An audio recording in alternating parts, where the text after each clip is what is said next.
la mort de Champlain. Sur un rocher neigeux, dans un pays perdu, que le grand fleuve mire à ses eaux solitaires, le héros, l'œil hanté de visions austères, s'endort, comme accablé de son labeur ardu. Quelques soldats obscurs environnent sa couche, braves qu'avait gagné son rêve conquérant.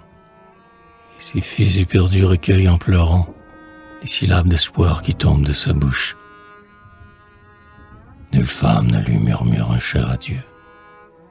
Aucun baiser d'épouse, de fille ou d'amant n'attendrit son instant suprême que tourmente la seule passion de la France et de Dieu.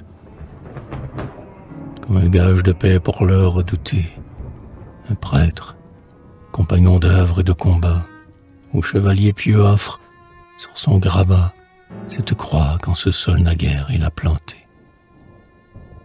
La stupeur se répand dans la bourgade en deuil, sur les cœurs atterrés l'effroi plane en silence, et chacun se demande: est-ce notre existence que cet homme en mourant va clouer au cercueil?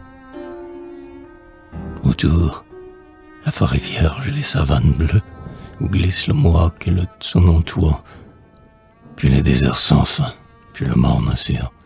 La France est par-delà, si loin, à 1000 lieues. Et le calme héros expire sans renom, dans une voix chantant sa pénible épopée, sans savoir si quelqu'un reprendra son épée, sans laisser même un fils pour porter son grand nom.